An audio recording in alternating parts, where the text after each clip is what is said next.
ആരോഗ്യരക്ഷയ്ക്ക് അനുയോജ്യ ഭക്ഷണം എന്ന സന്ദേശമുയർത്തി സംഘടിപ്പിക്കുന്ന ഹരിതാമൃതം 2026 ഉദ്ഘാടനം പ്രമുഖ ജൈവ കർഷക നേതാവ് KP ഉണ്ണിഗോപാലൻ മാസ്റ്റർ നിർവഹിച്ചു. നാം ഇന്ന് ഈ പരിപാടി ആരോഗ്യത്തിന് ഉതകുന്ന ഭക്ഷണത്തെക്കുറിച്ചാണ് ചർച്ച ചെയ്യുന്നത്. അനേക വിഷയങ്ങൾ നമ്മൾ ഈ പരിപാടിയിൽ കഴിഞ്ഞ കാലത്ത് 15 പരിപാടിയിലും അനേക വിഷയങ്ങൾ നമ്മൾ ചർച്ച ചെയ്തിട്ടുണ്ട്. ജനങ്ങളുടെ ആരോഗ്യം, ജനങ്ങളുടെ മറ്റ് ജീവിത രീതികൾ, മണ്ണും മനുഷ്യനുമായുള്ള ബന്ധം എന്നിവയൊക്കെ തന്നെ നമ്മൾ ചർച്ച ചെയ്തിട്ടുണ്ട്. യഥാർത്ഥത്തിൽ നമ്മുടെ നാട് വൈവിധ്യങ്ങൾ നിറഞ്ഞ ഒരു നാടാണ്. ഇന്ത്യയിലെ അതിമനോഹരമായ കാലാവസ്ഥ, ശുദ്ധജലം പ്രവഹിക്കുന്ന അനേകം പുണ്യനദികൾ, മലനിരകൾ, ഒരു നല്ല ആരോഗ്യത്തോടെ പ്രവർത്തിക്കുന്ന മനുഷ്യർ, അതുപോലെ തന്നെ ചിന്തകന്മാർ, ഗാന്ധിജിയും അതുപോലെ ബുദ്ധനും പോലെയുള്ള വ്യക്തി, ജൈനനും പോലെയുള്ളവരെ ജീവിച്ച നാട്.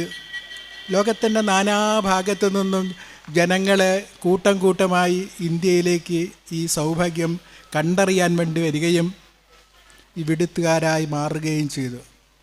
എന്നാൽ യൂറോപ്യന്മാർ വന്നത് നമ്മെ കൊള്ളയടിക്കാനായിരുന്നു.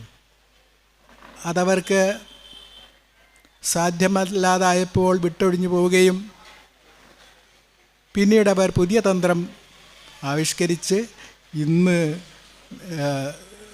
അത് നമ്മുടെ ഇറക്കുമതി ചുങ്കം, കയറ്റുമതി മുതലായവയുള്ള ചുങ്കം ഏർപ്പെടുത്തി നമ്മെ ബുദ്ധിമുട്ടിക്കുന്ന അവസ്ഥയിൽ ചൂഷണം തുടർന്നുകൊണ്ടേയിരിക്കുകയാണ്. Vadakara municipal chairperson PK Sasi അധ്യക്ഷത വഹിച്ചു. Harithamritham chairman PP Damodaran master ഉദ്ഘാടകനെ പൊന്നാടി അണിയിച്ച് ആദരിച്ചു. മുൻ നഗരസഭാ ചെയർമാൻ V തങ്കമണി ബ്രോഷർ പ്രകാശനം ചെയ്തു. അഡ്വക്കേറ്റ് E നാരായണൻ നായർ ഏറ്റുവാങ്ങി.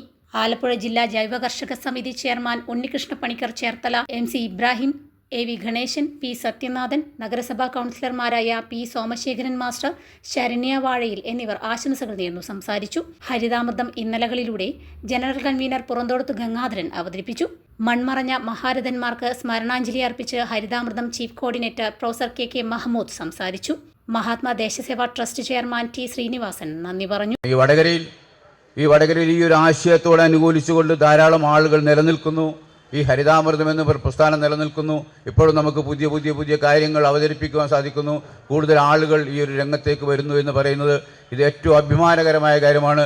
ഇത് സാധ്യമായത് ഈ നാട്ടിലെ ജനങ്ങളുടെ അകൈതവമായ പിന്തുണ, വടകര നഗരസഭാ കൗൺസിൽ ആയിക്കോട്ടെ, അതുമായി ബന്ധപ്പെട്ട് നമ്മുടെ ഇവിടുത്തെ MLA മാരായിക്കോട്ടെ, ഇവിടുത്തെ MP മാരായിക്കോട്ടെ, ഇവിടുത്തെ എല്ലാ രാഷ്ട്രീയ സംവിധാനങ്ങളും ഈ ഒരു സംവിധാനത്തോടൊപ്പം സഞ്ചരിച്ചത് കൊണ്ട് മതി. ഇത് ഒരു മാതൃകയാകണം. ഇതൊരു മാതൃകയായി എല്ലാ സ്ഥലങ്ങളിലും. ഇപ്പം നമ്മുടെ നഗരങ്ങളിലെ മരങ്ങൾ ഇല്ലാതാവുകയാണ്. നഗരങ്ങളിലെ മരങ്ങൾ ഇല്ലാതാകുമ്പോൾ എനിക്ക് പലപ്പോഴും തോന്നിയിട്ടുണ്ട്, മരങ്ങൾ വളർന്നാൽ ഓക്സിജൻ പാർലറുകൾ തുടങ്ങാൻ സാധിക്കുകയില്ലല്ലോ എന്ന ആകുലതയുണ്ടാകാം. നമുക്ക് വികസനത്തിൻ്റെ കാഴ്ചപ്പാട് അങ്ങനെയാണ്. മരങ്ങൾ ഇല്ലാതായി കഴിഞ്ഞാൽ നമുക്കിവിടെ ഓക്സിജൻ പാർലറുകൾ തുടങ്ങാമല്ലോ.